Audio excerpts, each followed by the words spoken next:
welcome to Rochester Regional Stadium, the site of another USL League 2 match. It's the Deep North Division, and it's Rochester FC taking on the St. Croix Legends. Rochester FC coming to this game 3 wins, 2 losses, and 1 draw. Their last match, an absolute blowout, 5-1 against Minneapolis City up at Eder Nelson Field at Augsburg University, and a huge win for the Loons. 5 goals scored by 5 different players, an all-around complete victory, some great goalkeeping at the back, and great play throughout the side, really, for this Rochester team after 2 consecutive losses, a loss away to FC Manitoba and a loss home against RKC Third Coast. The top 2 teams in the division, 2 losses. Rochester bounced back in a big way with that win against Minneapolis City. They look to carry that momentum into this game here at RCTC. On the other side, it's the St. Croix Legends coming in 2-3, and it's a completely different story for the team from the cities. They came in the start of the season with 2 consecutive wins against Minneapolis City and then at home against Bavarian. But after that, it's been struggles for St. Croix. 3 consecutive losses, all of them away games. First off, on June 3rd, a 1-3 loss against RKC Third Coast, followed up by that trip to Canada, 2 consecutive losses. They didn't score a single goal up north. They lost 3-0 against Thunder Bay and then 2-0 against FC Manitoba.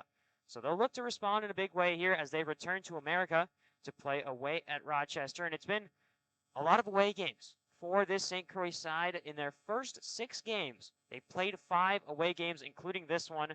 They'll look to change that here with their final away game for a while. Then they return home to Stillwater for a game against Minneapolis City, and then they go away again to Bavarian United, but then they close out the season 4 consecutive home games, so a chance to really pick up the standings for St. Croix in the latter half of the season. Starting in goal today for Rochester, Kieran Brown. He's been the mainstay for this Loon side. Started every game except for one, that FC Manitoba game, that 4-1 loss where Carson Jeffries stood in net. It's a back 3 of Juan Ortega Lopez, Gabby Herrera, and Tyreek Moore. And then 4 in the midfield, Jake Parrish on the left, Nico Cortez and Diego Navia in central midfield, and Alan Mamovich at the right wing, playing right wing back. And then a center attacking mid, it's Spencer Dunlap. But this midfield 3 of Diego Navia, Nico Cortez, and Spencer Dunlap really don't have defined positions. Sure, they have them on the starting lineups when they go into the games, but really this midfield 3 is fluid. Players go up, drop. All of these players play box to box in a really intelligent way. And then up top for the Loons, it's Dini on the left. He had a goal and an assist, who drew that penalty against Minneapolis City that his other strike partner, Pedro Paredes, converted on in that 5-1 victory. Pedro returns to the side after being on the bench for last game with an injury. He came in the 31st minute for an injured Adam Krakora before playing the rest of the game at the Nelly. We're going to take a break here on the Rochester FC Network. We'll have kickoff when we return at RCTC.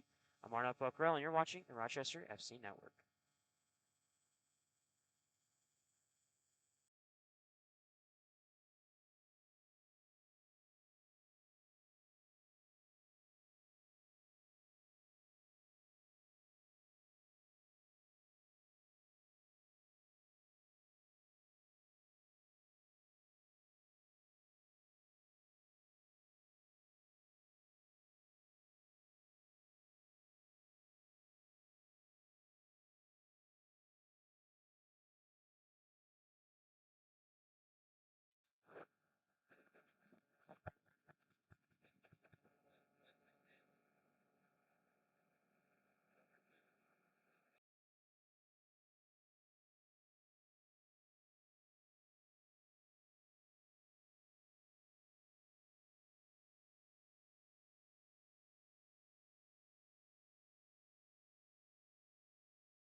Back at RCTC, getting set for action between Rochester FC and the St. Croix Legends here at RCTC Stadium. Once again, two teams headed in completely different directions. Rochester coming off a big 5-1 victory against Minneapolis City SC. St. Croix coming off 3 consecutive losses to RKC Third Coast, Thunder Bay Chill, and FC Manitoba.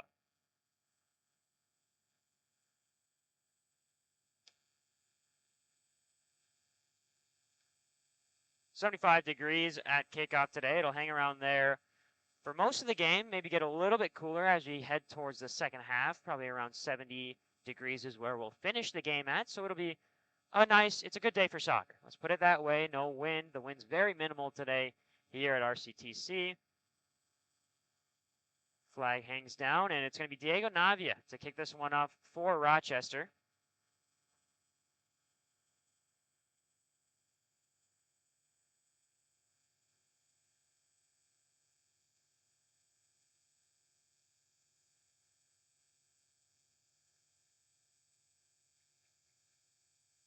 And here is Navia going to Dunlap and all the way back to Herrera. Once again, the formation switch for Rochester. It's now a 3-4-3 as St. Croix presses early. As Cortez working to the far side to Herrera. Herrera goes short to Arteaga and back to Herrera it goes. Now the long ball comes. Flicked on to Navia. Navia ahead, looking for Paredes. Paredes will collect. He's held back by St. Croix, trying to flick around a defender. Instead, it'll be a throw-in for St. Croix. Last touch off of Paredes on the far side.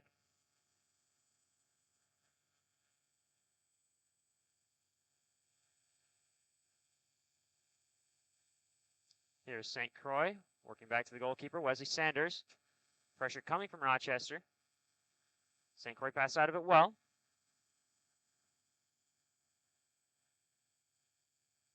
And Herrera will win it back for Rochester. It's one back by St. Croix.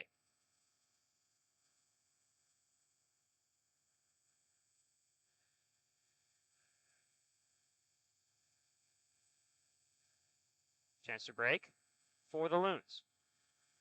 It's Paredes who's spun out of the ball by St. Croix. And St. Croix will hold on to possession on the near side. It's Aiden Hillis working with Colton Prater, the captain. Pressure from Navia. He gets a touch on, but Prater does well to hold on to the ball and work it outside. Navia commits a foul in the process anyway, so it'll be a free kick for St. Croix. Taking a look down the Deep North Division standings, it's RKC Third Coast flying high, 4 games, 4 wins for the side from Racine Kenosha County. Second place, FC Manitoba. Third place is Rochester. Fourth place, Thunder Bay. Fifth place, St. Croix. And then 6th and 7th, Minneapolis City and Bavarian United, who have yet to gain a point this USL League 2 season. They've got 5 consecutive losses as an expansion side in the division. Here's Dinny on the near side, passing out to Cortez. A chance to switch play for the Loons. It'll go back to Herrera. And over to Lopez Arteaga. The long ball, looking for Dinny on the far side now. Dinny goes down, but clean play from St. Croix, and they'll have a chance to possess out of the back. Prater will drop in deep. Played out to the right back, Eric Bloom. And then it's switched over to the left side, and Ethan Anderson. Down low it goes to Hillis. Space on the side for Hillis. Now the pass up intended for Kevin Andrews, but it'll run long and run out of play for a Kieran Brown goal kick. Taken quickly to Herrera. Once again, this Rochester team, not a team that likes to play those long balls over the top. They look to break lines through passing, as you see there, with Navia's push off the ball.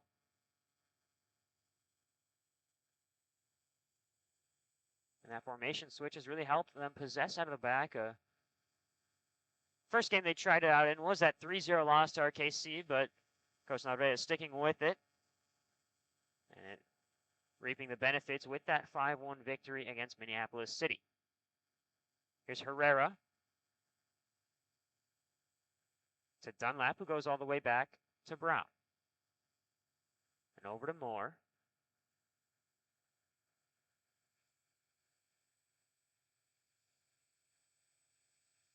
Herrera now with space on the left side, driving in. Goes to Lopez Arteaga, and back it goes again to Brown.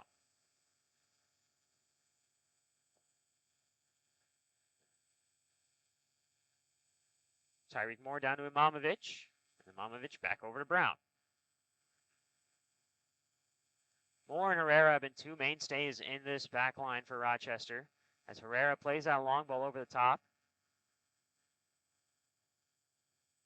to Parrish, who's trying to switch play over to the right side, and Dini.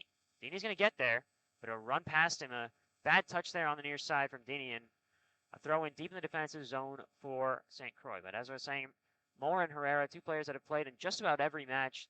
Moore has missed the two in Canada. He wasn't allowed to travel there due to visa issues, but other than that, these two have held down the back line for Rochester in a pretty good way.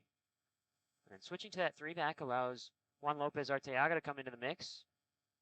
Plays both left back and left center back for this Rochester side, and he's very comfortable there. Scored a goal against Minneapolis City, a header in the 70th minute off of a set piece. The ball that came in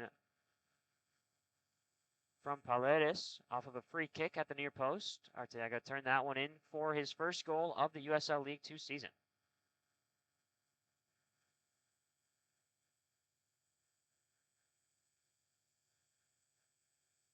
Also scoring in that game was the captain, Gabby Herrera. His first goal came against Minneapolis City in the 8th minute off of a Nico Cortez corner. It bounced around in the box a little bit before Herrera was able to turn it home for the lead, a 1-0 lead in the 8th minute.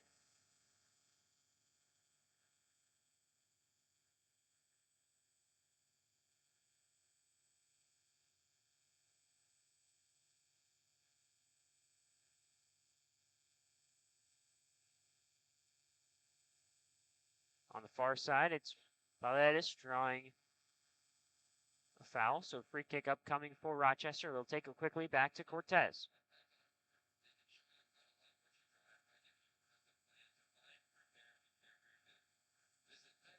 Moore goes up to Navia. Pressure coming again from St. Croix, but it's Imamovic who will hold on to it.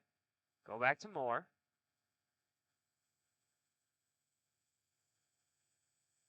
Rochester struggling to find those passes to break lines. St. Croix pressing with pretty good structure here in that 4-3-3. It's pretty flat here for St. Croix, just three midfielders. No one really dropping deep other than Colton Prater will come back at some points to help out with that back line as a defensive midfielder. Moore's pass back to Brown, and Brown's going to have to collect and release. He does go back to Moore. Now the pressure coming from St. Croix works out well. It's a high turnover. Winning it back is Navia, and he draws a foul. Takes it quickly. Imamovic, space on the right side for the right wing back. Driving is Imamovic. Still has space. He'll go out to Dini. Dini will turn it back to Imamovic. Takes a touch. Turns in the cross. It falls dead in the box after a touch from Jake Parrish. But unlucky for the Loons as they miss out on an opportunity to counter. Lopez Arteaga back to Herrera.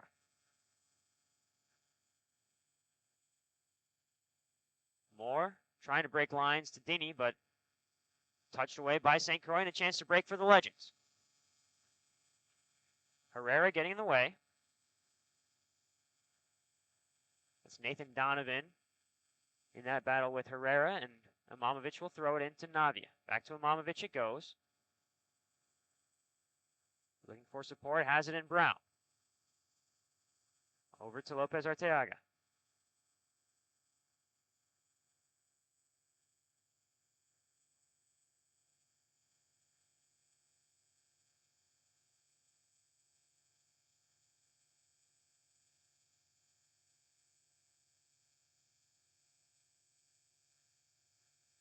Brown over to Herrera.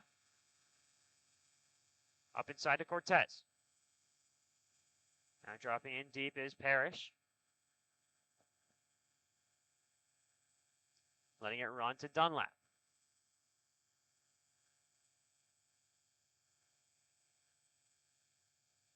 It's going to be a St. Croix throw-in, much to the dismay of the Rochester players. So that one goes over the head of Lopez Arteaga, and Dylan Olson on the far side will control. He'll play it back to Eric Bloom.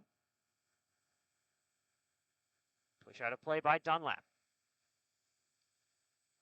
Dunlap created 3 goal-scoring opportunities against Minneapolis City. 1 player of the game for that. Was only credited with 1 assist, but pulled the strings to make the other 2 happen. And Dunlap's a player who's still searching for a college to join here in the fall, formerly of Iowa Western, but left the program after fall of 2022 as the pressure comes to Tyreek Moore, and he'll lose it out of bounds on the near side. Moore's got to be a little bit smarter there. Is slipping in the box is Dylan Olson. Chance wasted there for St. Croix, but they get it back. Outside, Jacob Denzeo. Here's Denzeo driving. Cross comes in. It's well over the head of everybody, and Jake Parrish will collect on the far side.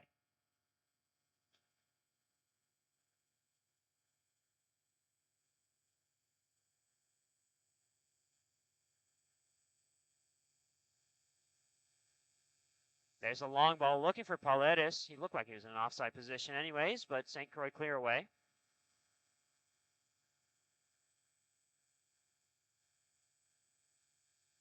St. Croix's main man up top, Nathan Donovan from Iowa, played at Waller Catholic High School, and then now plays Division III soccer at UW Eau Claire in Wisconsin.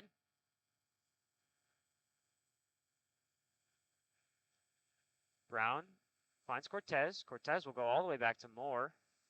And St. Croix laying off the pressure a little bit here, allowing Rochester to possess in the back.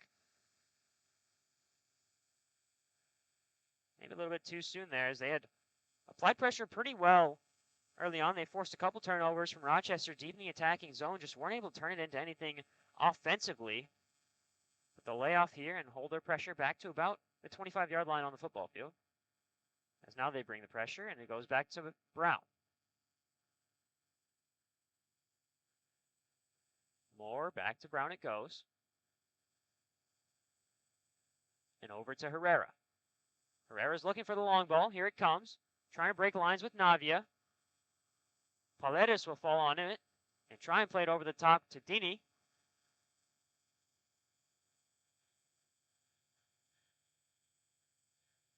It's going to be a throw in for St. Croix, and Rochester look to keep the pressure high. Here's Dunlap applying pressure on St. Croix. The long ball coming. It's going to be controlled by Navia. He'll play up looking for Dini, but it's touched away by St. Croix.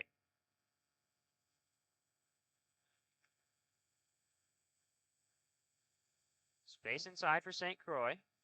Now the pressure comes. It's Dunlap again applying pressure, but St. Croix work out of it. Here's Anderson. Has help outside Nathan Hillis. He'll find Hillis.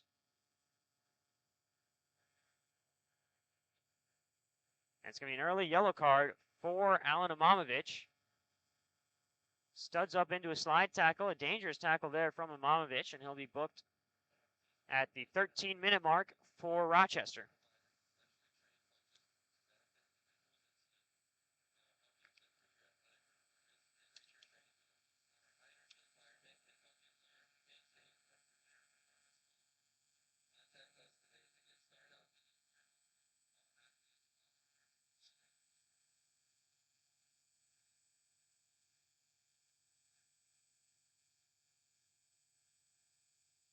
So free kick, it's going to be Hillis to take for St. Croix. Taken quickly, but the referee calling it back.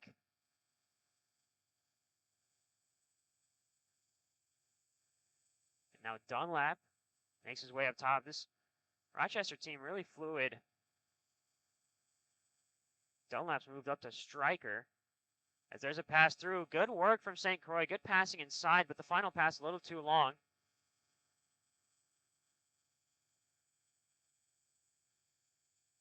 And even more Iowa connections in the St. Croix side. Aiden Hillis went to Iowa Waukee High School.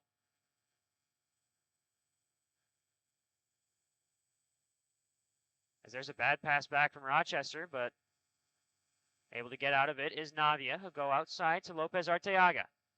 Lopez Arteaga drives one, looking for Dunlap, who made a good run, but it's touched away by Jared Hecht. And back it goes Anderson.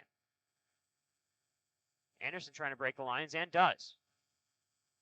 But a bad pass from Denzeo means it's a chance for Navia. Foul committed by Navia, so it'll be a free kick for St. Croix.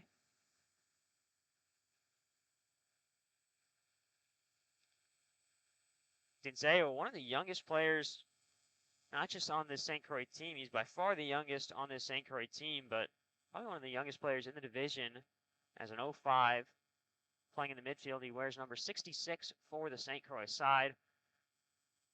He's their orchestrator. He'll look to play those passes alongside Luca Constantabile. As here's Arteaga up to Paredes, and back it goes to Cortez. Outside to Parrish. Parrish looking for options. He'll play it back to Cortez, and Rochester will switch play to Tyreek Moore. Moore brings it down. And goes to Navia. The long ball from Navia. Looking for Imamovic. But it's in the way of St. Croix, and St. Croix clear out. They find Kevin Andrews on the far side. Navia gets caught up, and still driving is Andrews on the left side. He'll fire one in. It's a big save from Kieran Brown, the first of the game. Andrews, a great run down the left side. Got past not one, not two, but three Rochester defenders. Drove a shot in looking for that far post, but Kieran Brown, the first to it, pushes it out for the first corner of the game for St. Croix. So good work on the near side from Kevin Andrews.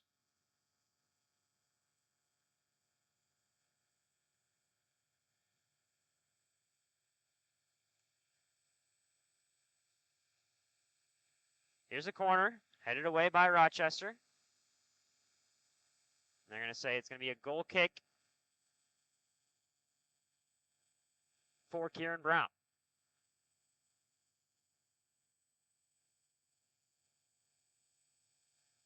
Kevin Andrews, a player at a Division I University of Central Florida,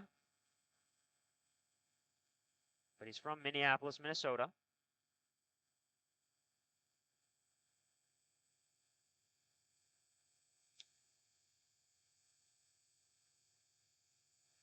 Now the pressure comes from Dini. St. Croix work it inside, and they'll work it back to the goalkeeper, Wesley Sanders.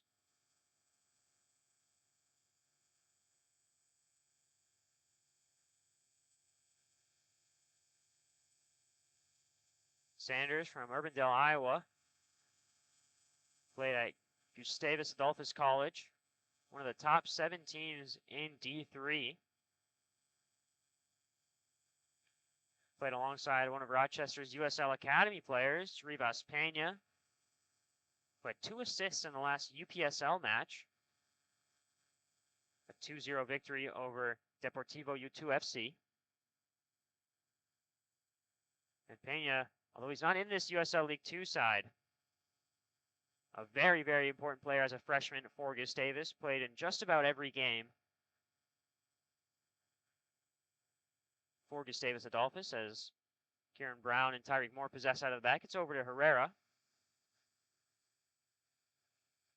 You'll see in possession this back 5 for Rochester, or back 3, however you want to look at it. Turns into a back 4 with Tyreek Moore and Gabby Herrera, the 2 center backs, and Imamovic and Lopez Arteaga, the right and left back respectively. That'll push Jake Parrish further up the pitch.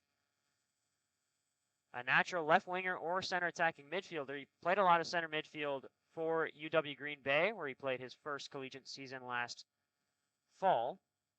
There is Parrish passing back to Navia. Navia has space and will play out to Imamovic. And inside to Cortez. Cortez looking for the long ball, but so played on the ground. Dunlap, who tries to turn, and he loses it. And a chance to break for St. Croix. The touch inside. Good recovery from Navia. Here's Dunlap. Outside, and back it goes to Lopez Arteaga.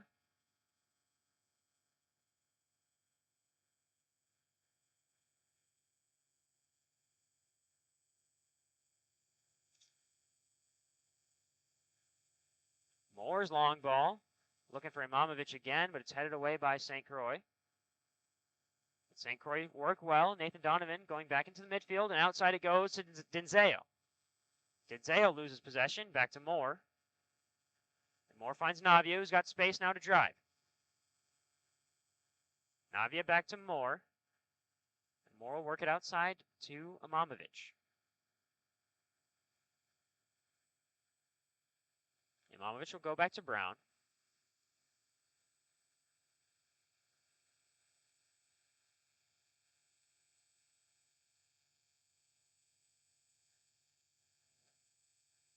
Now the long ball comes, looking for Paredes on the right side. He's very comfortable there, played a lot of right wing in those first few games for Rochester. Swings in across, it's a good ball, a chance to run onto it for Cortez, but getting there first is Sanders.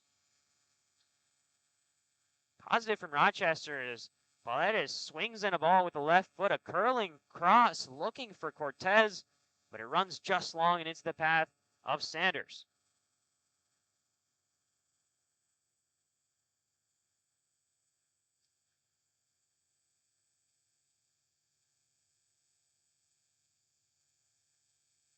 This St. Croix team very heavily based with players from Minnesota, Wisconsin, Illinois, Iowa. Not many players from outside of those regions.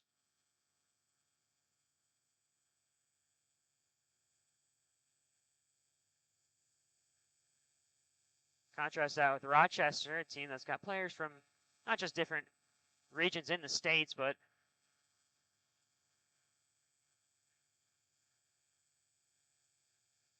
different countries. You got two Belize nationals in the 18 for today, as well as players from Brazil, Ecuador, Chile, Trinidad, and Tobago. So here's Cortez.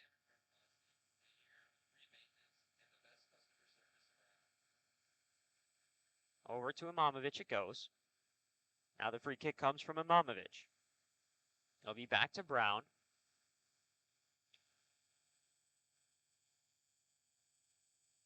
Herrera will possess, and the number is very high for Rochester here. 5 players in the attacking half while the ball sits in the back line for Rochester. Make that 6 now as Imamovic comes in and joins. Lopez Arteaga, the long ball. Intended for Cortez. It'll run all the way back to St. Croix. We play back to Sanders, and Sanders clears away. Dangerous ball there, and Sanders wins. As Arteaga heads forward. And Paredes will fall down on it. Try and flick it over the defender. But it's away by St. Croix. Contact to the head. Contact to the head of Navia it is. And they're going to have to bring out the trainers. Head injury means an instant stop and play as soon as possible. And with Rochester breaking on the attack and a player down with a head injury, that's the right time to call it. And they'll take a look at him for a potential concussion evaluation.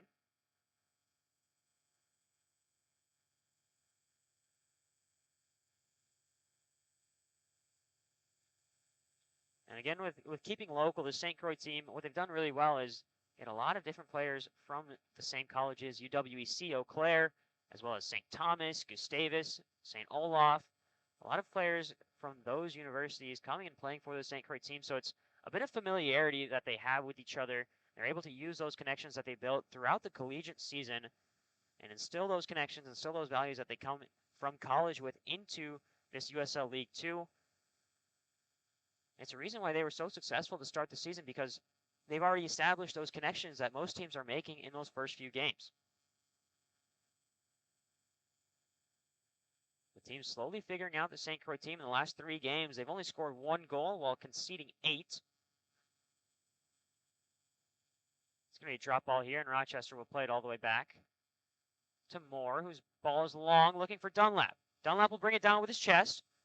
Firing a shot, but it's deflected away by St. Croix. It's going to be a corner for Rochester. Already in the 23rd minute. Doesn't feel like it here at RCTC. The game's gone by fast for both sides. First goal for Rochester last week came off of a corner that bounced around the box before Gabby Herrera poked one home to the bottom left corner. They'll look to replicate that here as Cortez gets set to take on the near side. Cortez the in-swinger with his left foot. It's a good ball looking for Tyreek Moore, headed away by St. Croix. Navio will bring it down, play to Cortez, who's got space, and look to play in another ball. It's driven to the back post. Big collision between the two. Both players down. The goalkeeper, Wesley Sanders, and Pedro Paredes going for the 50-50. I'd assume a card comes out here for Paredes.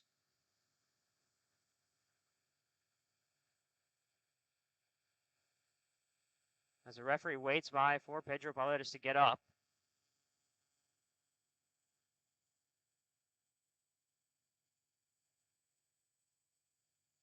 You see the captain, Colton Prater, having a conversation with the head referee,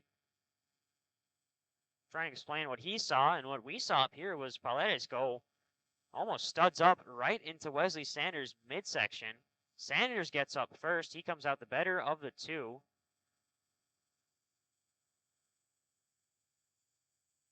Now 3-4 St. Croix players joining in on this conversation as Paredes remains down in the 6-yard box.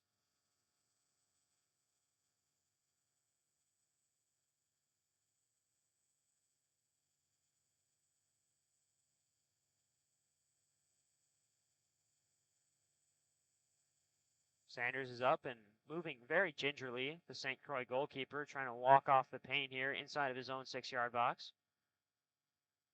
Paredes remaining down. If Paredes were to go off, you'd assume the natural substitution here to make is you move Jake Parrish up top and you bring on Adam Krakora. It's the reverse of the first substitution in the last game against Minneapolis City, where Krakora came off injured and Paredes came on. Jake Parrish, the leading goal scorer for this Rochester team. Already 3 on the season in the first 5 games for Rochester. Scored 2 in the opener against Bavarian United SC. The brace pushed the Loons to a 2-1 victory over the expansion side from Milwaukee. He was assisted by Tyreek Moore and Alan Imamovich on those 2 goals, and then scored a goal that was nominated for Goal of the Week against Thunder Bay Chill. He didn't win the award, unfortunately, for the Aussie, but it was an absolute rocket from about 35 yards out. And that goal ended up being the difference in a 2-1 victory after the first goal was scored by the Hungarian striker Mate, who's on the bench today against St. Croix. Rochester held a 2-0 lead all the way into the 90th minute and then some. Thunder Bay got a penalty back in the 98th minute after 8 minutes of stoppage time, making that a 2-1 game and ruining the clean sheet for Kieran Brown, as Wesley Sanders has the goal kick.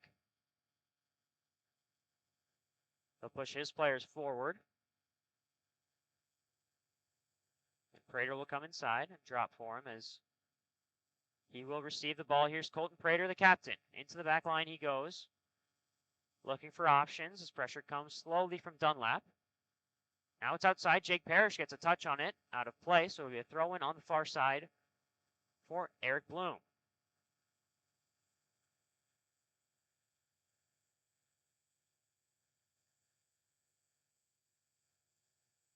Rochester still playing with 10 players as Paredes is still injured. And it looks like he's limping hard on the far side, and he's probably going to be unable to carry on today.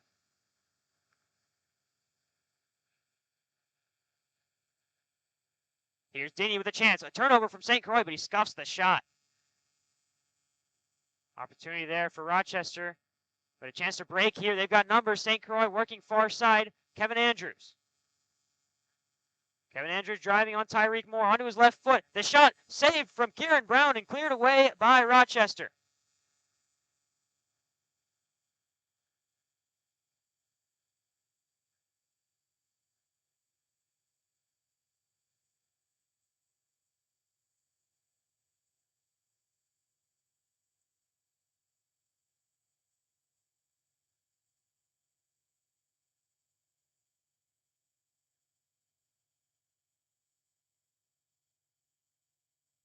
St. Croix working inside.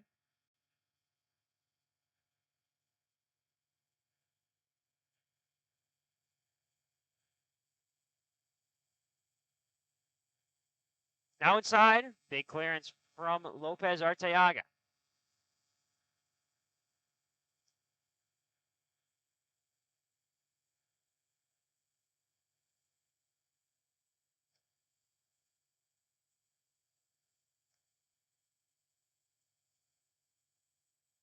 Corner for St. Croix upcoming.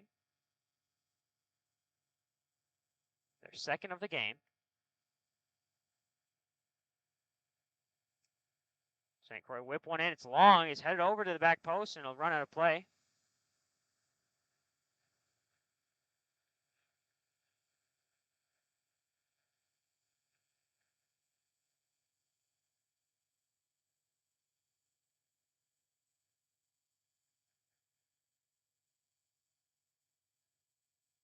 Kieran Brown will go to Lopez Arteaga, and now pressure again from St. Croix as Lopez Arteaga takes space.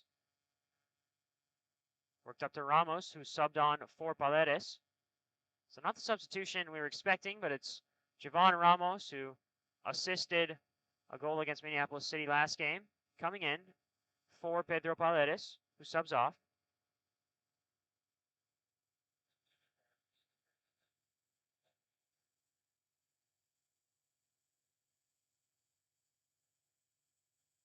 So Ramos will play up top with Moss. Winning it back on the far side is Parrish. He'll leave off for Lopez Arteaga to have the throw in. A couple more games happening in the Deep North Division, most notably RKC Third Coast and Thunder Bay Chill taking place in Racine, so that one at Pritchard Park.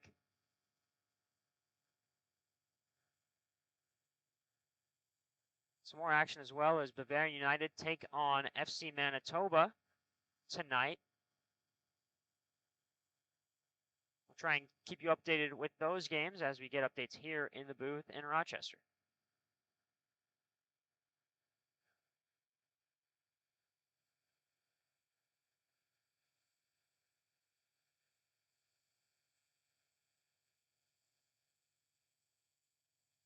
Worked back by St. Croix.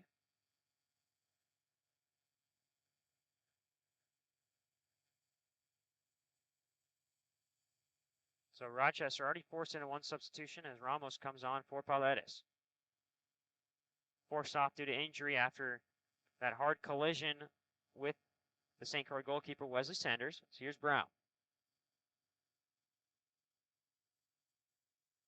And Paredes is a player that's been injured before as well for Rochester, so you want to take any precaution you can with him. As St. Croix pass up, closing down on it is Moore, but it's worked out. So Prater tries and chips it over Kieran Brown, but Kieran Brown well aware of the danger. He's on his line in a good spot. And Brown will hold on to the ball. Outside to Imamovic.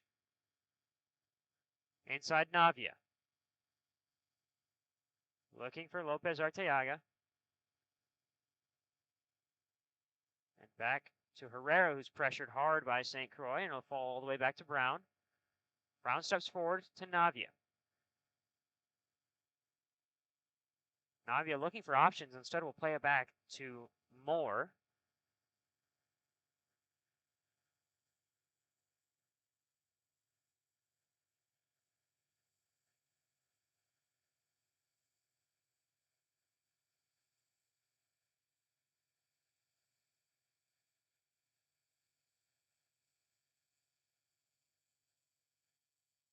Back to Brown. Back to Moore. Moore goes back to Brown. He's going to release. Out to Herrera. Up it goes. Lopez Arteaga flicking it with his back. Trying to look for Parrish up top, and it seems like this Rochester team may have just full-on changed formations here to a back four. With Parrish on the left and Ramos on the right. Excuse me, Dini comes in to the right. As Moore plays the long ball intended for Dini. Trying to chest it down, but it'll fall back to Cortez. Cortez plays a long ball now, looking for Imamovic, who's got speed on the right side. Imamovic shrugged off the ball, Good play there from left back Aiden Hillis. Pressure coming from Rochester again. It's Moss who forces a throw in deep in the attacking zone for Rochester.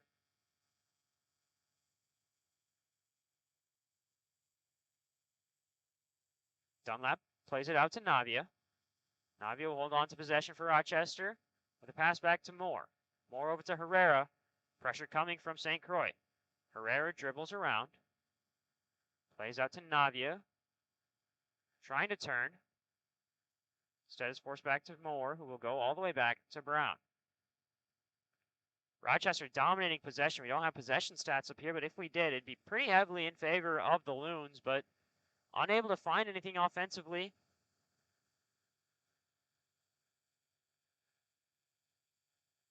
And it does look like a full-on formation switch for Rochester. Switching to a 4-3-3 with Ramos holding as that false 9.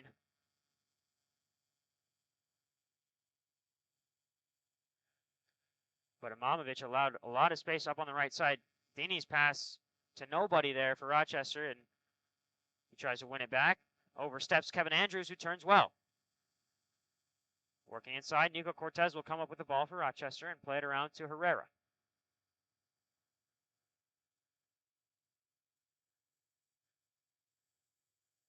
Here's Lopez Arteaga, the long ball, looking for Dunlap.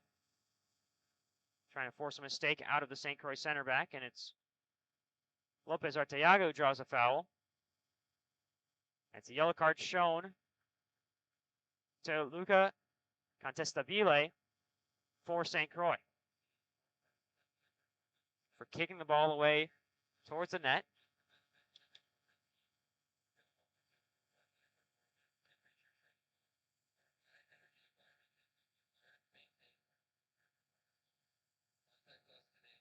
Still deadlocked here in Rochester, 0-0 between the St. Croix Legends and Rochester FC.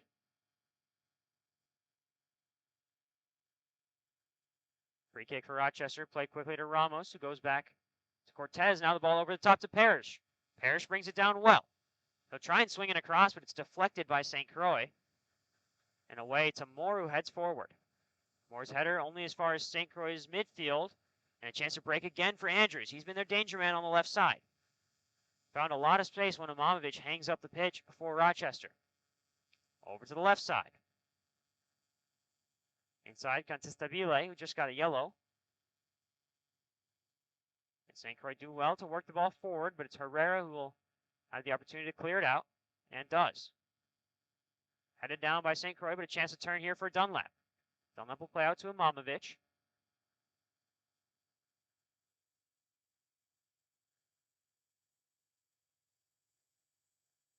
Cortez back out to Imamovic, and back to Moore.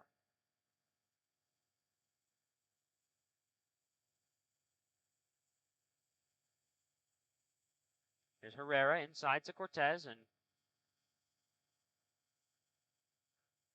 Cortez will play it out to Moore.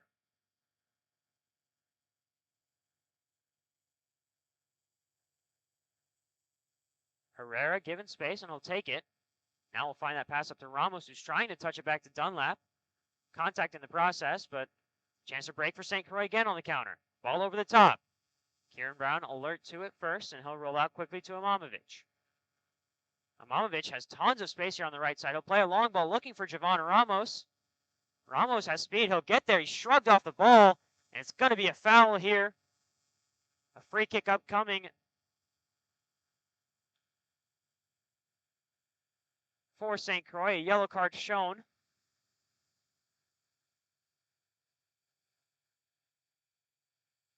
You could argue it's the last man, but Javon Ramos not in a goal-scoring position at all, so Rochester will get away with the yellow there. Looks like Ethan Anderson booked for St. Croix. And a free kick in a dangerous spot for the Loons. Can convert off of set pieces. We know that. They did it twice against Minneapolis City.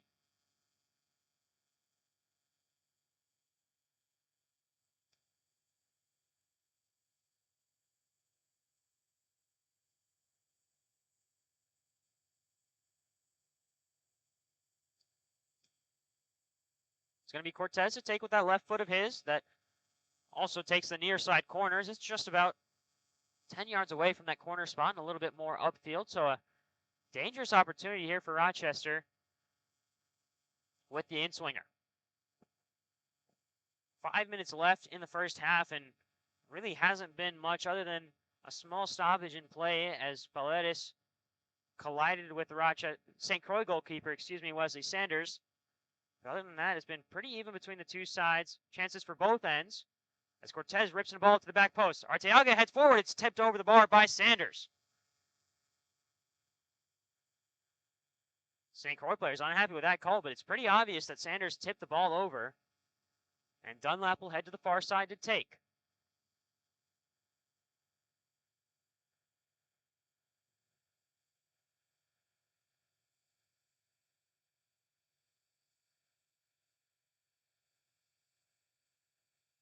We're into the 40th minute here at RCTC. Here's Dunlap to take on the far side. Drives it low.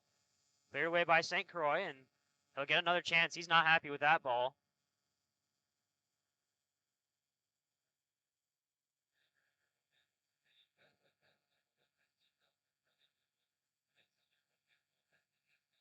Here's Dunlap.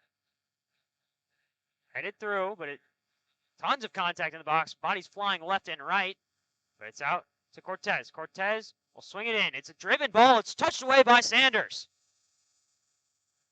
A dangerous ball into the second six, and Cortez unlucky to have that one saved by Sanders, who reacts late, but gets there just in time. Now Imamovic switches play looking for Ramos, but it's headed away by Eric Bloom.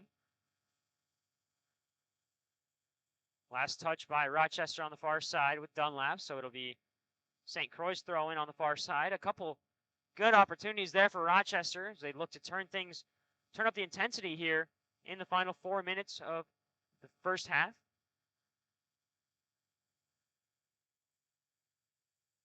Throwing up ahead. It's Lopez Arteaga who got the last touch. It'll be another St. Croix throw in further up the pitch.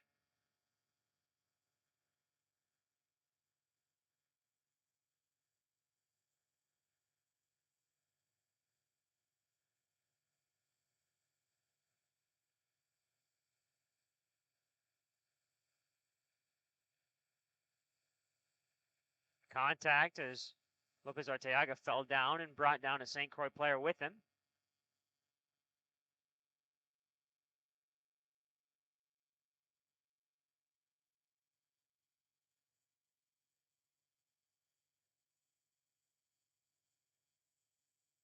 It'll be a free kick for St. Croix in the 43rd minute.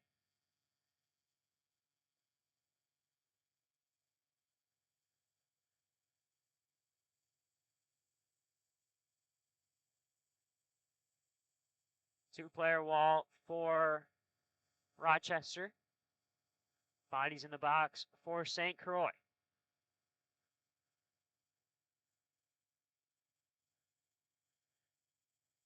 Kieran Brown knows well to notice Kevin Andrews, who was sitting free at about 25 yards out from goal, directs Alan Imamovic to mark him, and Rochester hold their line at about 20 yards out from goal.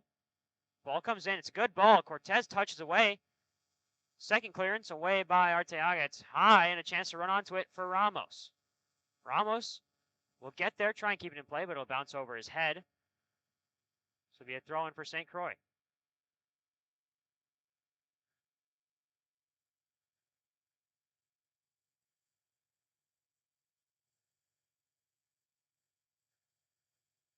Headed away by Navia.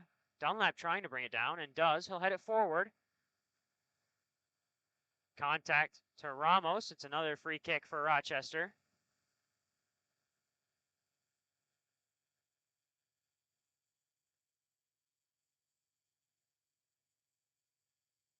It's another opportunity for a free kick. Ramos, player who loves contact, loves getting himself into those physical situations, and is really good at drawing cards and drawing fouls and not retaliating. Keeps his head on him well. Drew a red card in the 67th minute of the Minneapolis City game on one of Minneapolis City's midfielders that really killed the game after Minneapolis City started to claw their way back. Minneapolis City did score a goal with 10 players on the pitch, but then Rochester scored 2 more to put the game to bed. Ball to the back post, headed through by Lopez Arteaga. Players down for St. Croix. Calling the trainers onto the pitch is the head referee, and Rochester will regroup.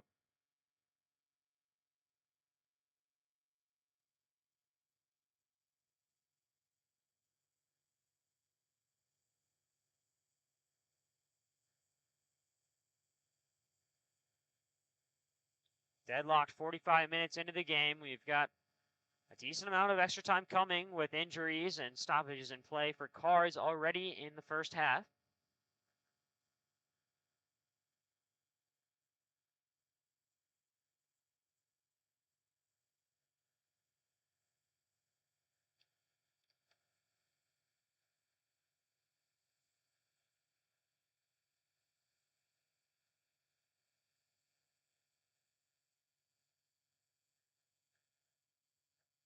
Here's Sanders with it. He'll play it long. The ball will bounce. Brought down well by St. Croix, but it's cleared away by Moore. Ramos battling for it. It's brought down by Navia. Navia again brings it down well and does well to find Dunlap, who has Amamovic streaking on the right side. Amamovic has help in the box and Ramos if he can find him. Instead, will hold up play and take the player one-on-one. Now driven in the cross. It's touched away by St. Croix and a chance on the corner.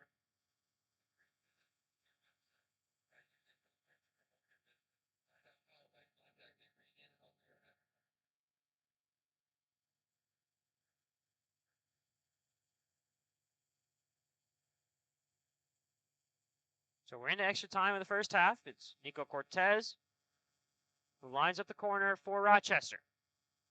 A chance to steal one here late as we head into the break. Here is Cortez.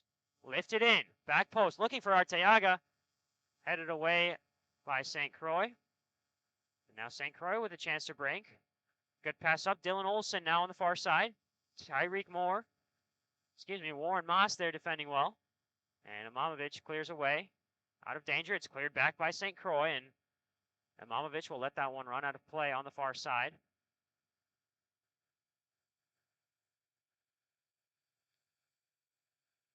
Players hanging up the pitch for Rochester. Gambling here at the end of the first half. And here's where St. Croix could press, but it's won back well. Navia does good to win it back, and now driving forward, he's brought down. It's going to be a free kick. That one's a little soft there from the referee, and Navia goes down pretty easily, but Rochester's not complaining. Another chance on a set piece here. You got to think with a team that scored 2 set piece goals in their last match, one of these is going to be dangerous here soon.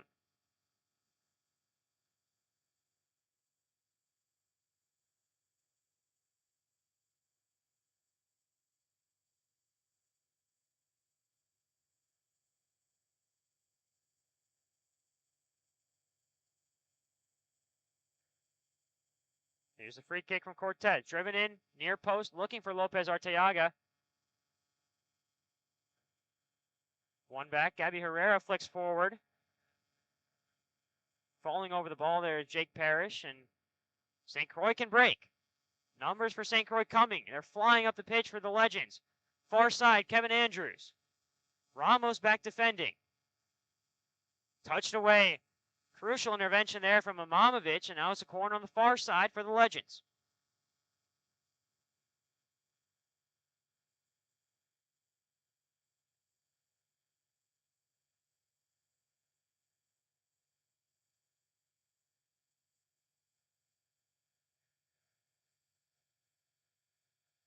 Here's a corner for St. Croix. It's deep again. Headed back towards goal, but it's over the bar, and it'll go out of play for a Kieran Brown goal kick.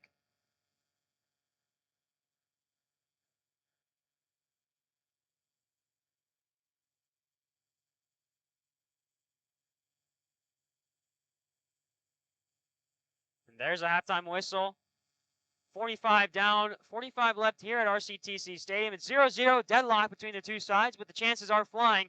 All to play for in the second half when we return here at RCTC. This is the Rochester FC Network. We'll be back in 15 minutes.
Back at RCTC, second half action coming at you from Rochester Regional Stadium.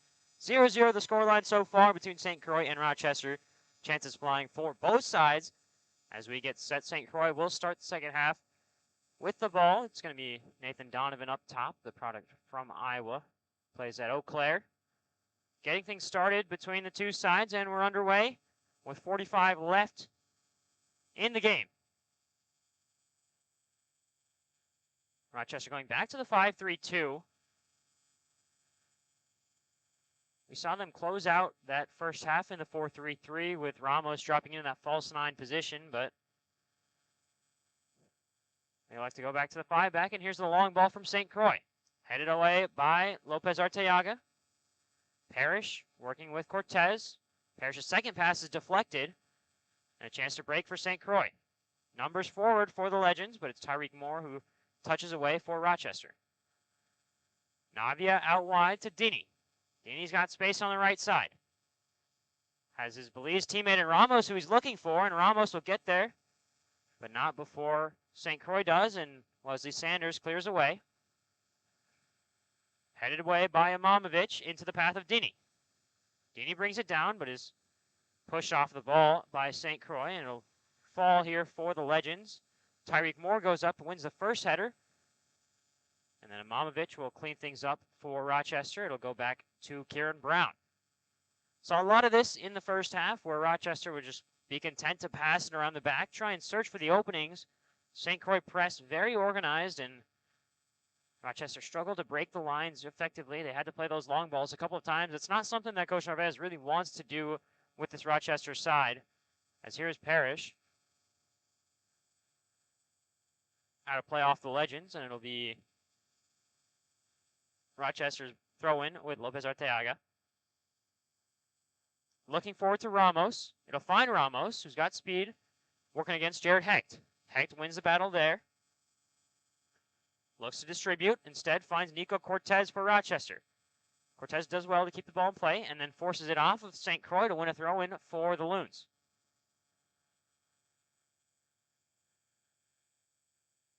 Up ahead to Dunlap. Dunlap's touch a little too long there. And St. Croix turn well. They can break here with numbers flying forward for the Legends. No pressure from Rochester yet as Imamovic makes his way to the far side. It's Kevin Andrews on the left, loses it to Dini. And Dini's got speed here on the far side to drive the other way. Thinks about playing the long ball, will instead hold it up and push it off of St. Croix for a Rochester throw-in. And the game really, it hasn't opened up because it's been pretty open the whole game. Counterattacks flying for both sides. These turnovers that lead to early attacks and early chances with numbers for either side. Rochester's had a few. St. Croix have had a few that have gotten into dangerous areas, forced a couple big saves out of Kieran Brown. So here's Herrera inside to Navia, goes back to Moore.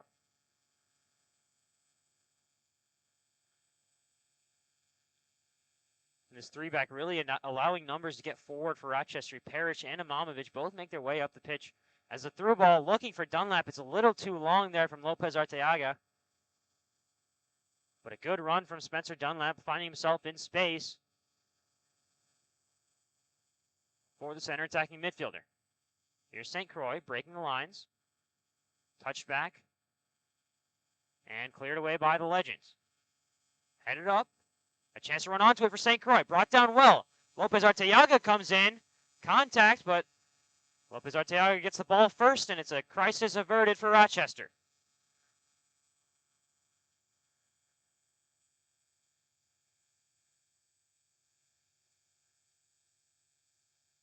Herrera switches play to Moore.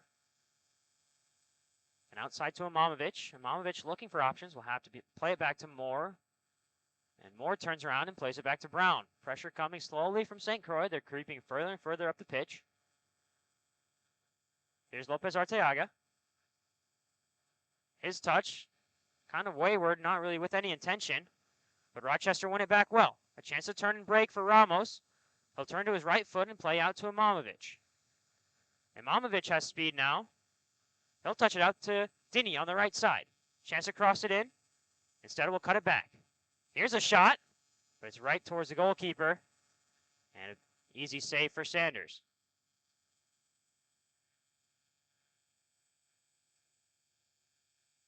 Press coming from Rochester. St. Croix pass out of it. They've got numbers here on the counter. Kevin Andrews on the far side. Line breaking pass. Kieran Brown comes out and collects. St. Croix going down easy here. And Kieran's going to hold on to it, does Brown, before rolling it out to Lopez Arteaga. Lopez Arteaga back to Herrera.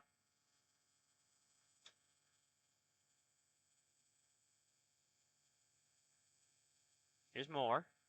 Up ahead to Moss. Here's Dinny. Dinny turns well.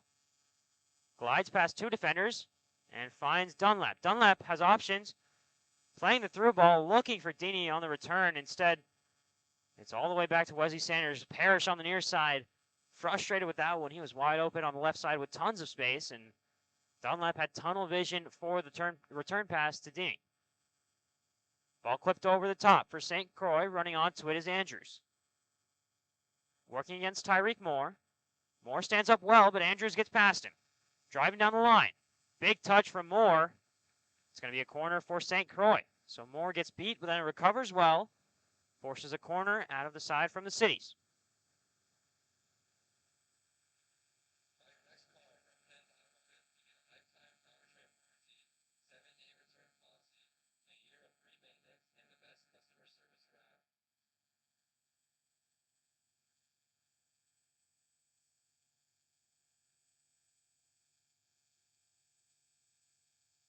Here's a corner option, short and long for St. Croix.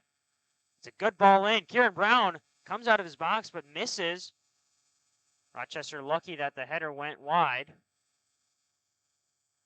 Dunlap overruns the ball.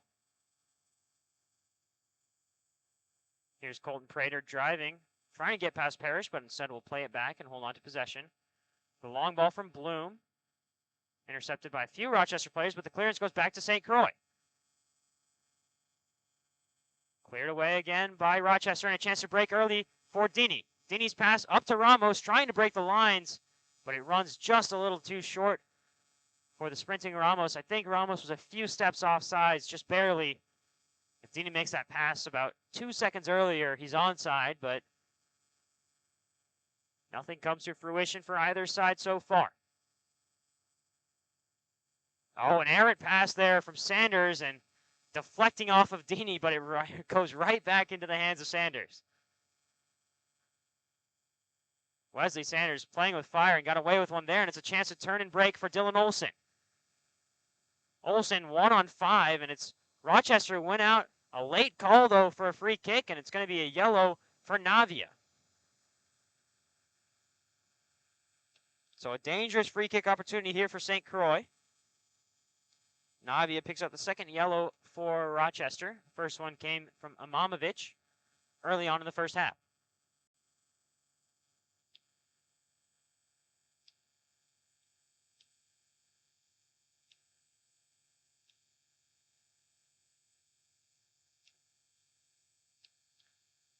Dangerous opportunity for St. Croix. 25 yards out, 24 yards out, we'll say, for the Legends, and a couple players standing over at Dylan Olsen, one of them, alongside Jacob Denzeo. Olsen backs away, and it looks like this will be a shooting free kick for the Legends. Brown's hanging to the left side of his goal. It's over the right side off the crossbar. Lucky for Rochester.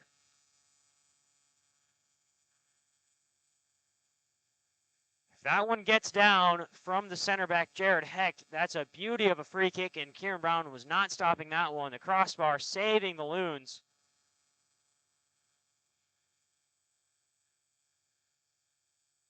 As contact between both sides. Lopez Arteaga battling with St. Croix for it. Cleared away by Herrera. Another foul from Rochester. And the yellow card shown to Lopez Arteaga.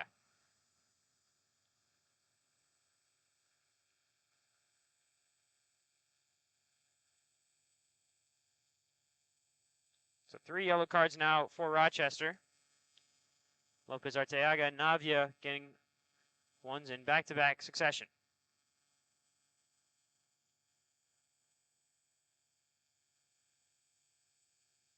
Player standing over it, Luca Contestabile for St. Croix alongside Colton Prater. Contestabile also has a yellow card that he earned in the first half for time wasting. He kicked a free kick away towards Kieran Brown from about 30 yards out to try and waste some time and allow his defense to get back, and took a yellow for that one. 35 minutes left to go here in Rochester. It's still 0-0 between the two sides, and yet it feels like the chances have been coming left and right. This game could just as easily be 5-4, 3-2, but instead, it's 0-0. The free kick will be taken by Contestabile. Two-man wall for Kieran Brown is Parrish and Ramos. Options in the box for St. Croix. Cross is whipped in well. It's flicked on, headed away, but is cleared by Dunlap, and Cortez will try and play it up the field, and he does.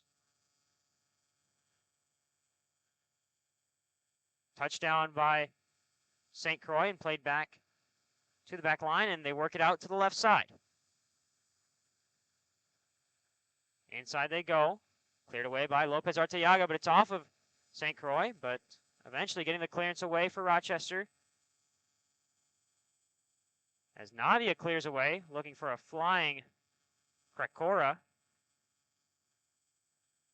Krakora clips one over, but it's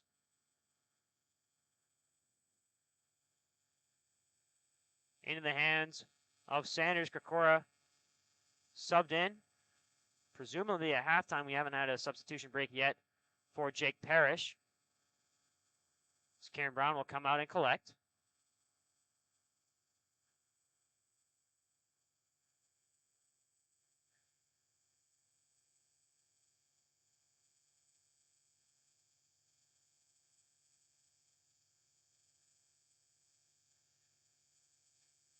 Here's Lopez Arteaga.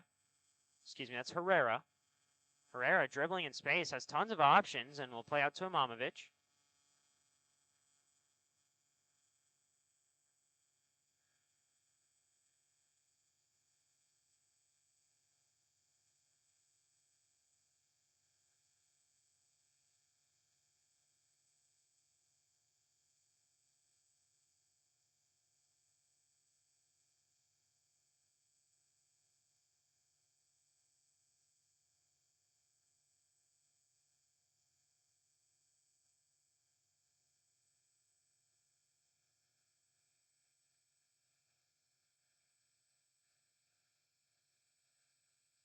Here's St. Croix with the ball on the near side. Worked out to Prater. Prater turns well on Ramos and has options. Will play it out to the left. Hillis will go back to Anderson.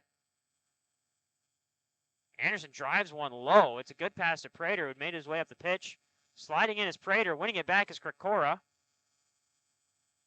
And Krakora, his pass back is misplayed. It's going to be St. Croix with an opportunity to break.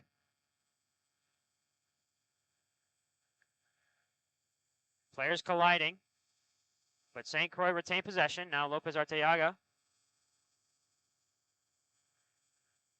trying to clear it away is Krakora. Dunlap wins the ball back, a chance to break for Rochester. Ramos has options, finds Dini's offside anyways, and now St. Croix come on the break again. Navia wins it well, but his clearance will be touched away and deflected by St. Croix, and an opportunity to drive again for the Legends.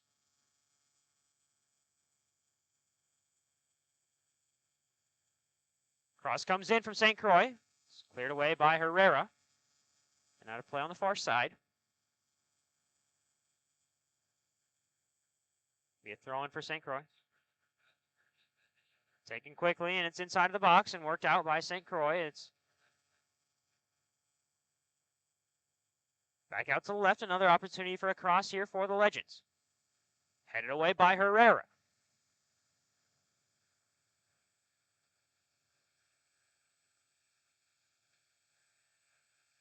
Big collision between two players. Dinny stays down for Rochester, and yellow card shown to St. Croix.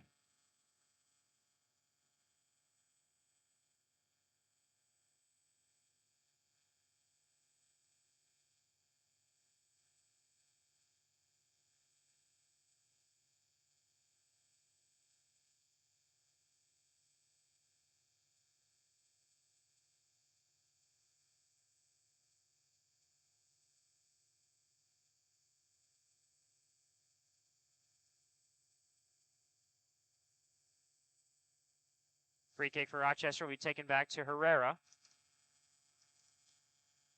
Back up to Cortez. His pass deflected. It'll fall into the path of Navia, who brings it down, has options, and will play it back to Lopez Arteaga. Lopez Arteaga, ball over the top to Kirkora. Kirkora's got options. He'll play it quickly back to Ramos. Ramos to strike. It's over the bar by Sanders, but it's good from Rochester. Ramos curling one, but Wesley Sanders, safe hands over the bar, doesn't want to risk a catch there. And an opportunity, another set piece opportunity for the Loons. On the far side, it's going to be Cortez with his left foot.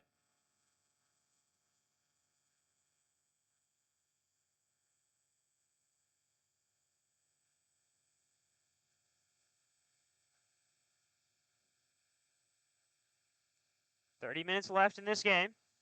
Here's a free kick from Cortez, a corner, excuse me. Headed away by St. Croix. Closing down on it is Dunlap, who will go back to Dini. Dini's touch takes him forward, and he's driving. Here goes Warren Dini. Cleared away by St. Croix. And it looks like a free kick is called, so it'll be all the way back for St. Croix into their box.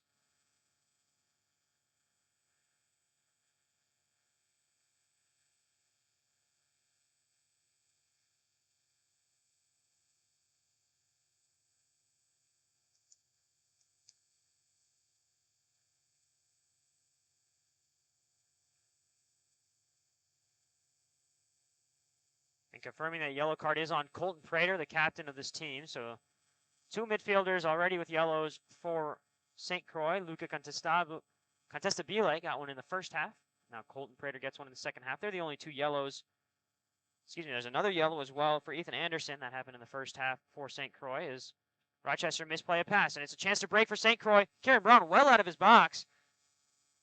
And a shot well over the bar from Dylan Olson. Kieran Brown gets away with one there. He came out to close down a one-on-one opportunity.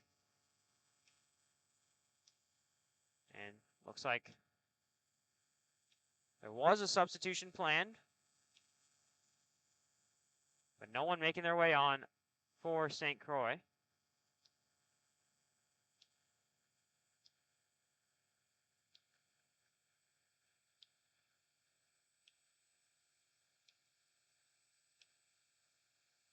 Pressure coming from St. Croix. Brown out to Moore. Moore goes outside to Imamovic. Imamovic holds possession and plays inside to Dunlap, who has space to turn. Dunlap outside.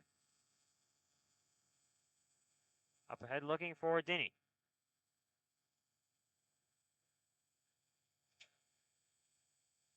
It'll go back to Moore, who will hold on to possession for Rochester. Rochester need to start taking some risks here, trying to break lines with those passes.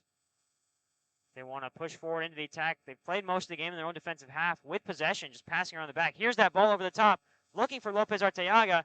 He'll get there first. The chance played inside. No one there for Rochester. Unlucky for the Loons. A great ball, a great run, but no one home to touch it into the net. What a run that was from Arteaga from his center back position. Just kept on going up the pitch. As here's a chance on the other side with Nathan Donovan. Nico Cortez in contact, and it looks like it'll be a free kick for St. Croix. So danger on one end turns into a set piece opportunity on the other.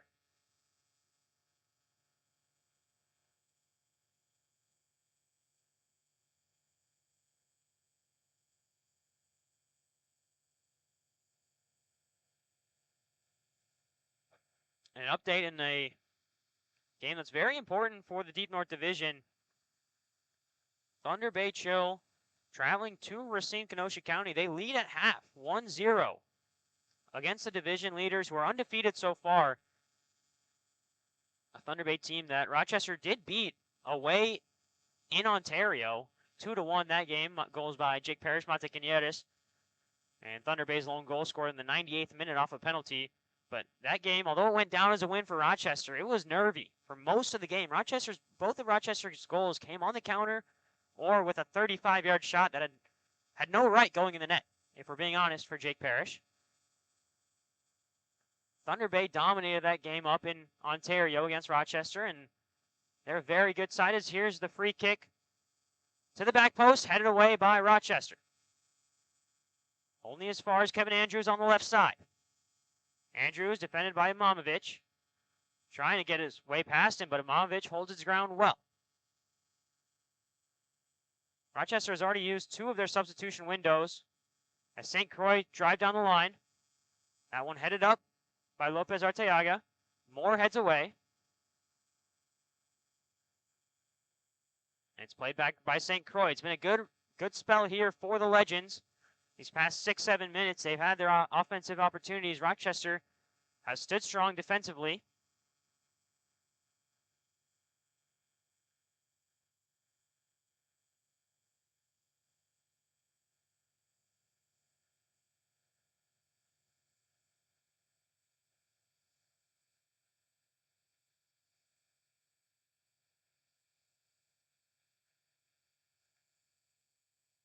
Here's Navia.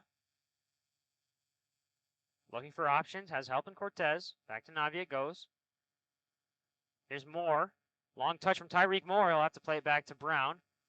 Brown will play it long. Getting it to safety is Kieran Brown. It's brought down by Jared Hecht, and Jared Hecht glides past Dini. Here's Lopez Arteaga. Still going. He's still going, Lopez Arteaga. Brought down, but he's still on his feet. Now he's brought down. And there's a free kick. What a run from Lopez Arteaga to earn a free kick for Rochester deep in the attacking zone. He's still on the ground.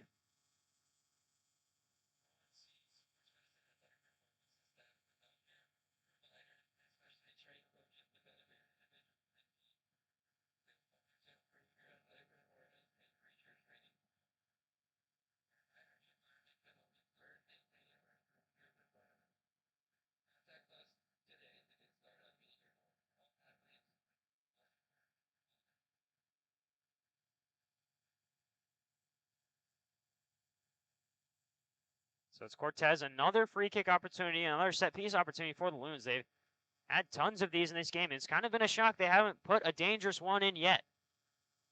But a chance to change that here with 22 minutes left in the game in regular time. Driving this is Cortez to the top corner. It's touched away by Sanders. Cortez caught that one perfectly, drove it to the top corner. Wesley Sanders comes up clutch for St. Croix as he gets his top hand on it and pushes it out of play. But it's a corner now for Rochester, and right on cue, right as I was saying how surprising it was that Rochester hasn't had a dangerous set piece yet, Nico Cortez lashes one to the top corner. It'll be Cortez to take again on the far side.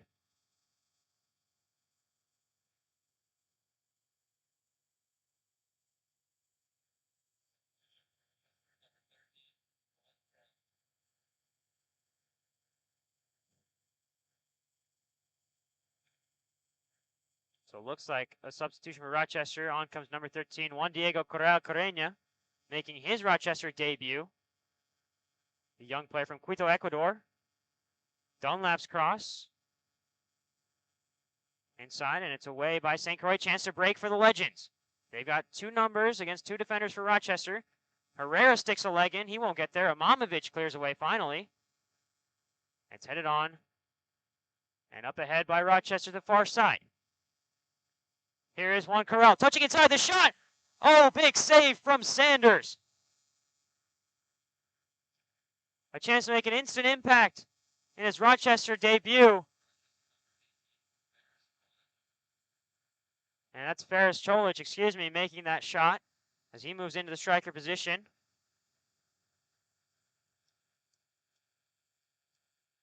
Looks like he came on for Diego Navia.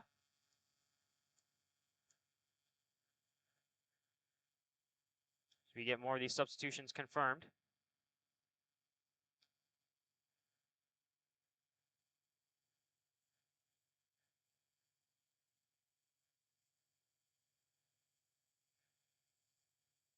Now the long ball comes, looking for Krakora.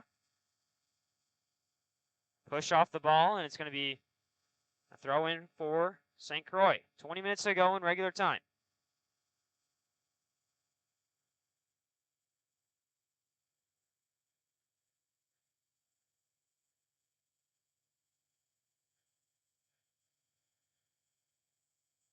Here's Juan Arteaga. Played all the way back to Kieran Brown, who's going to come way out of his net to claim it. So it's Juan Diego Corral coming on.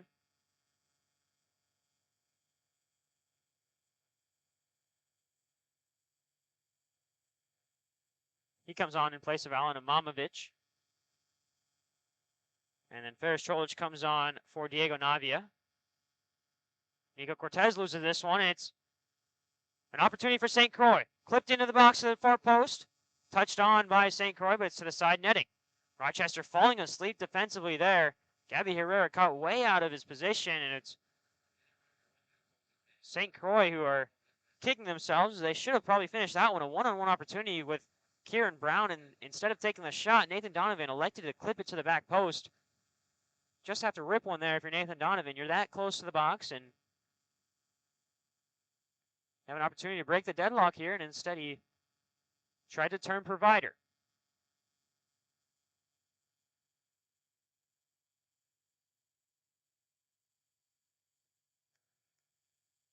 So confirming the two substitutions, Juan Diego Corral on for Imamovic, and then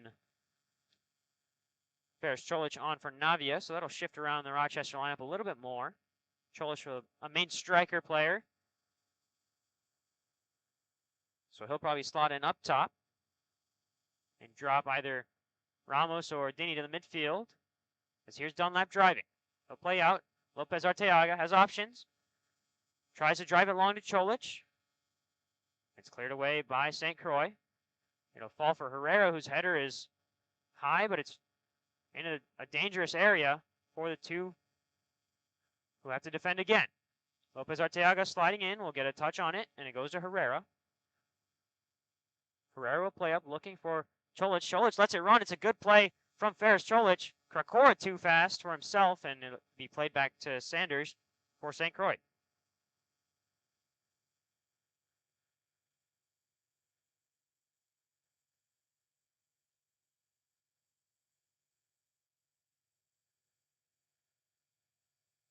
Here's Moore stepping in, and it's a chance to break again for St. Croix. Diego Corral stepping in. That's going to be a card here for Juan Diego Corral.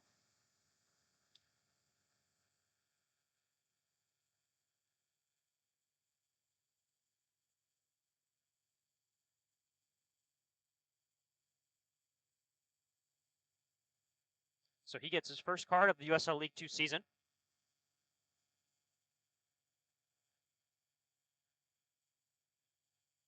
It's another dangerous free kick for St. Croix.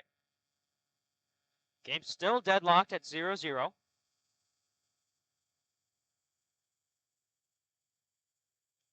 Yet to find a breakthrough in this one so far.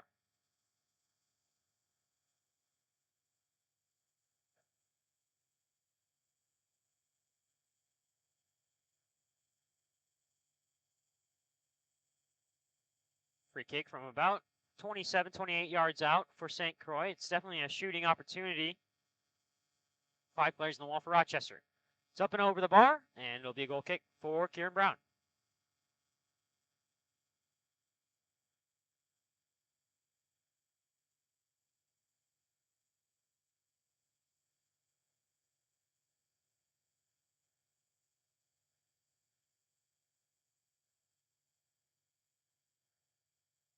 Inside, And outside it goes, Lopez Arteaga.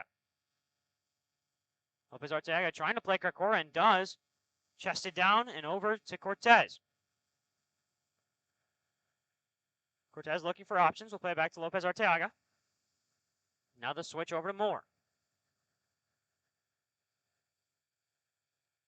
Moore, by his standards, has not had the greatest game as Dini shrugs off a few St. Croix players, and this one's out to Diego Corral. Juan Diego Corral, a chance to whip it across. It's deflected by St. Croix. Only as far as Dunlap, who takes a shot. His shot deflected, and Wesley Sanders will come onto it.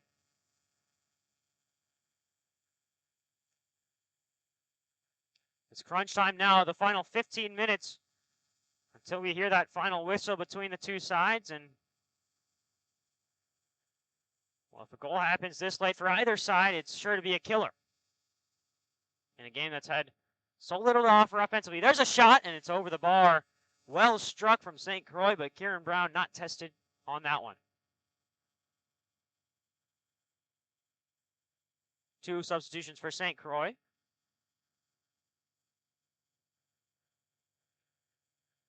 One of the players exiting will be Kevin Andrews.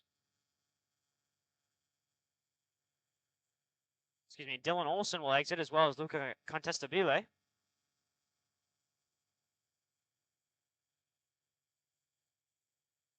We'll wait to see who comes on for the Legends.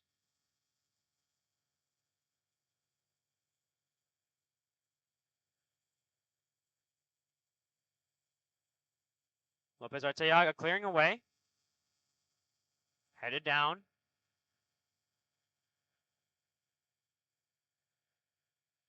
It'll be a throw in for Lopez Arteaga.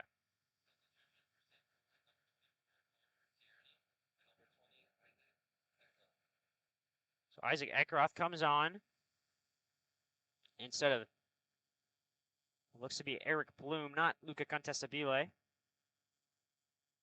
So he'll stay on the pitch.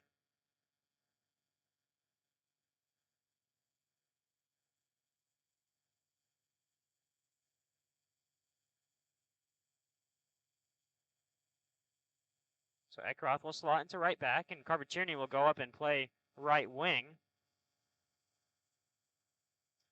Carver Tierney is teammates with Rochester's current striker on the pitch, Ferris Cholich. Both of them play at University of St. Thomas, a program that just recently, a few years ago, made that transition from Division III to Division I, and both of them have been pretty prolific scorers for that St. Thomas side. They've led or been second in the team in goals both seasons between the two of them. As there's a harsh tackle on Krakora, who stays down.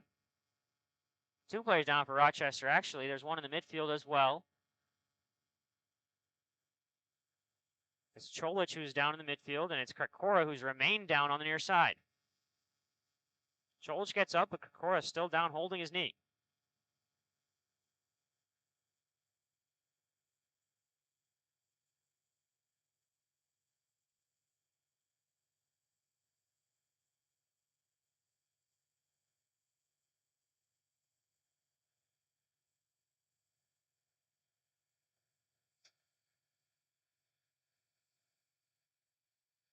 Krakora is helped up by the referee.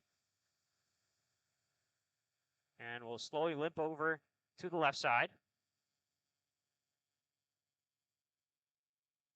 And then join the rest of the Rochester players at the top of the 18 for another set piece opportunity. It's Nico Cortez standing over it. Javon Ramos with him, but Ramos will make his way over and stand about 25, 28 yards out from goal, just in case something comes his way.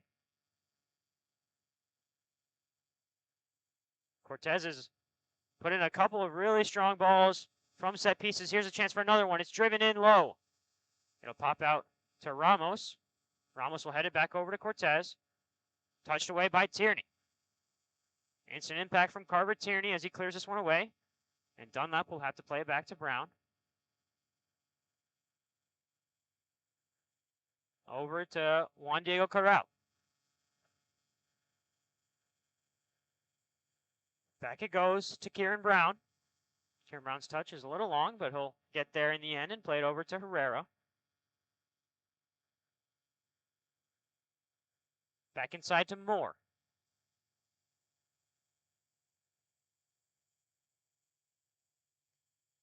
Still deadlocked. Final 10 minutes upcoming between the two sides from Minnesota.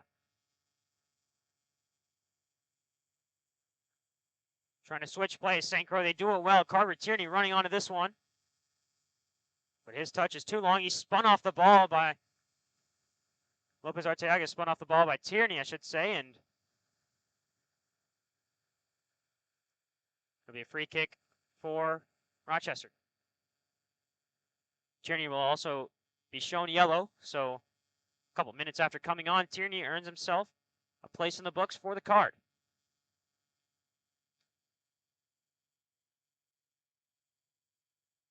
And while there was one shot scored at halftime, it's another one as well. Bavarian United, a 1-0 lead against FC Manitoba. Bavarian haven't won a game, haven't even earned a point this season.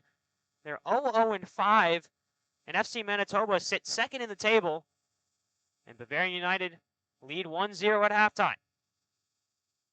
Bavarian United, a very talented team. We saw them in action here at Rochester Regional Stadium. Just weren't that put together. They just had moved into Milwaukee 2 days before that first game, and you could see it in the way they played. A little disorganized were the side from Milwaukee, but it seems as though they may have figured things out in Wisconsin as they take a 1-0 lead. This one's flipped in. Cholich, an opportunity. Touchdown by Sanders. Another big save for the Legends goalkeeper. And Cholich is going to be kicking himself for that one. A chance to break the deadlock. And instead, it's still 0-0. Cholich has done that a few times this season, mainly in the last game against Minneapolis City. He had a clear opportunity on goal and just misplayed it off the wrong side of his foot, really. And you could see it. He's down on himself for that one. Should have touched that one home. It should be 1-0 Rochester. And instead, with 8 minutes left to go, it's 0-0.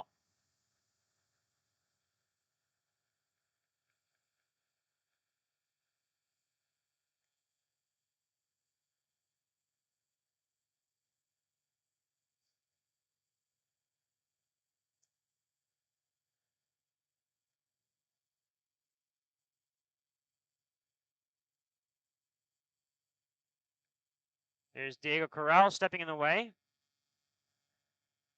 Brought down by Dini, who's then touched off the ball, but it's out of play. Another throw in for Rochester. They still push forward as Dini has the ball on the far side.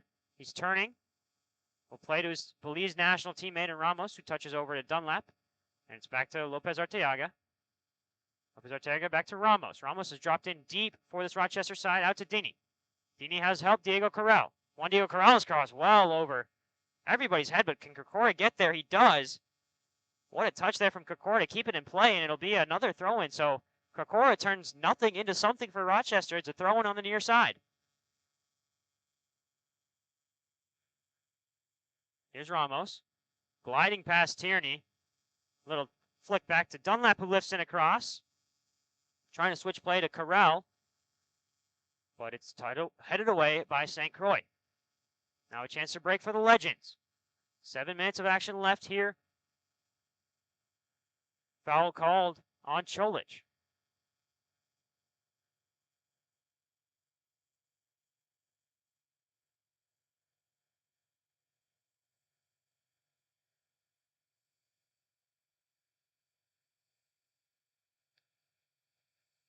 Headed away by Juan Diego Corral. Pressure coming from Rochester. They win it up in the midfield. It's played back to Juan Diego Corral. His pass finds Cortez. Chance to switch play. Looking up for Cholich was Cortez, and Juan Diego intercepts again. A chance to switch play, and he goes to the left side in Kokora. Kokora will get there. An opportunity to drive down the left side. Instead plays it to Cholich. Cholich pushed off the ball. It's contact, and it's a free kick for Rochester.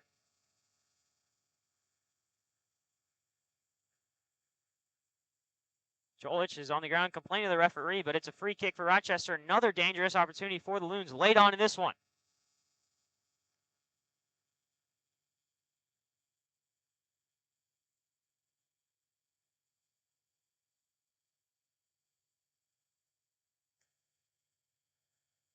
Ramos will stand over it. Options in the box and size in the box with Juan Diego Corral, Gabi Herrera, and Cholich making his way in there as well for Rochester. Ramos lifts it in. It's a dangerous ball punched away by Sanders. It only goes as far as Cortez, whose touch is long. And Dinny clears away for Rochester, and St. Croix push up. Numbers flying back in the defense for the Loons. Now 5 minutes left to go in regular time.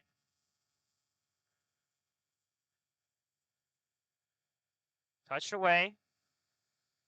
And into the path of St. Croix.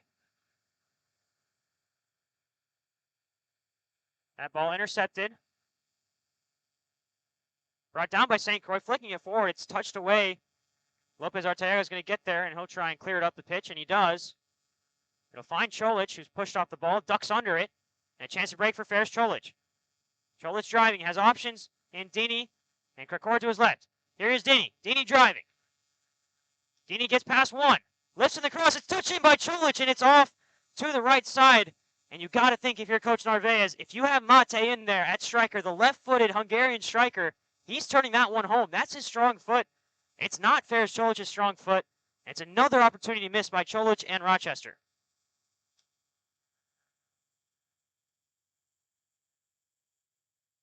Cholich is sitting at 1 goal this year in the last game against Minneapolis City. He should have 4. He should have 2 in this one and had 2 in the last one. Instead, it's still 0-0. 3.5 minutes left to go here at RCTC Stadium, and you have to think, if you're Rochester and you turn out with a draw in this one, it's 2 points wasted. Or worse, as here's a chance for St. Croix. On the far side, the shot, and it's in! It sneaks in the near post for St. Croix, and it's a goal in the 87th minute for the Legends.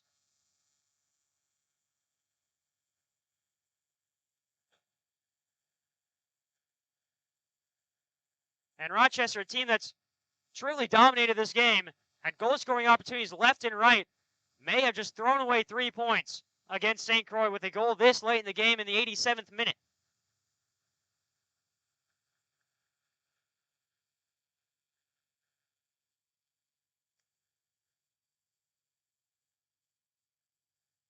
Rochester need to attack, need to respond quickly. They want a chance in this one.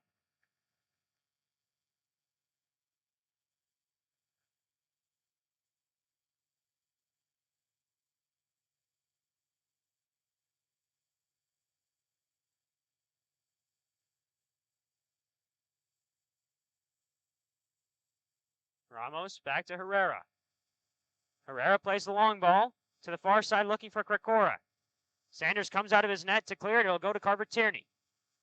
Tierney flicks it back and play to his teammate and over to the left side in Hillis. Worked up by St. Croix. Juan Diego Corral will go back to Brown. Brown's got to work quickly. He'll go to Herrera. Herrera with space. Numbers pushing forward for Rochester. There comes the long ball. Looking for Dini. Instead, it's cleared away. Chance to run onto it for St. Croix. Moore clears away. Numbers staying up for Rochester. They've only got 3 players back. Now more come. This one's lifted over the bar. It's a goal kick for Kieran Brown. He'll take it quickly over the left side. Lopez Arteaga. 2 minutes left. Lopez Arteaga cutting inside past Tierney. He has options. Will instead pull it back and play inside to Cortez. Over it goes. Juan Diego Corral. Outside Dini. The pass too long and Dini can't get there. And St. Croix will take their time with this one.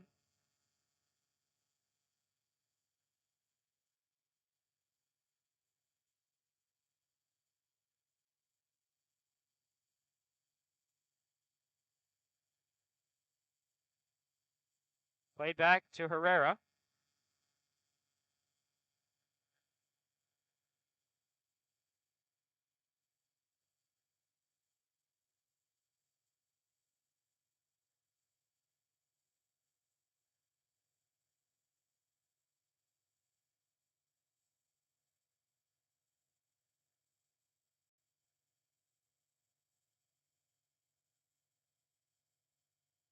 Here's St. Croix again, headed forward. And the Legends still driving. Juan Diego Corral gets in the way. It'll be a free kick for the Legends. They're going to take their time with this one as we head into extra time. It's now or never for Rochester. Closing stages of the match. A goal in the 87th minute from St. Croix, the difference in this one.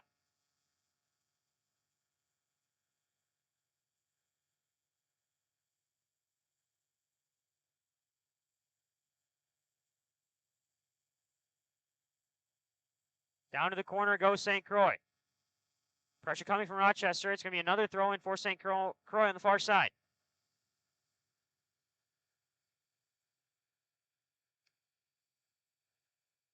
Rochester had 2 golden opportunities with Cholich, who missed them both. And that could come back to haunt them.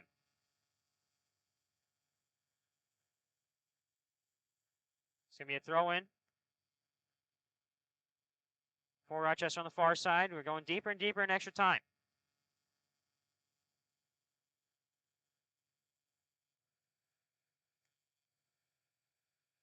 It was Kevin Andrews who scored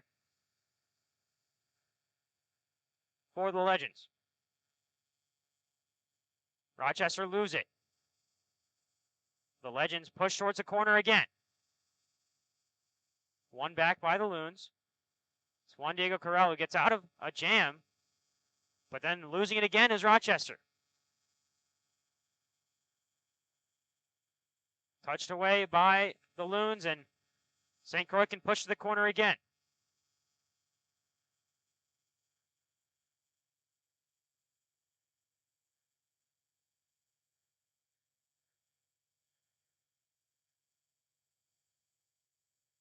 Ramos driving, doesn't have the time to assess his options well. It's a bad pass from Javon Ramos, and that could very well do it here as St. Croix push again to the corner. It's intercepted by Herrera. He's going to be forced to go long, and does on the right side it goes. Driving forward. Option in the midfield, it's Cortez. Cortez out. Lopez Arteaga. Lopez Arteaga lifts one in the box. It's headed away by St. Croix.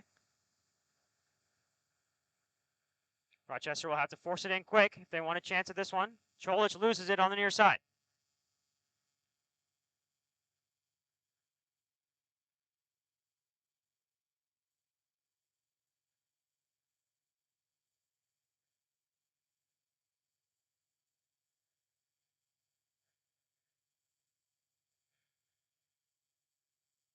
Tierney turns around. Loses out on possession. It's a foul committed by Rochester.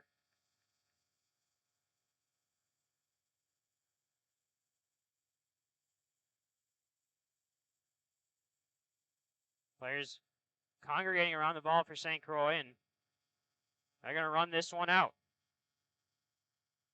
The game that Rochester had in their clutches. 2 golden opportunities missed by Ferris Cholich, and that could come back to bite them. More shields out of play. It'll be a goal kick for Rochester. Everyone pushing up for the Loons. And there it is, the final whistle. Rochester fall 1-0 to St. Croix, and it's 2 chances missed by Ferris Cholich that come back to haunt the Loons. A game they should have won instead turns into a loss. And Rochester falls to 3-2 and 3-3-1 on the season. That'll be all here from the Rochester FC Network. I've been Arnaud Pokro, joined by the rest of the Rochester FC broadcasting team. I want to thank you guys for tuning in. We'll see you next time on the Rochester FC Network. Have a good week.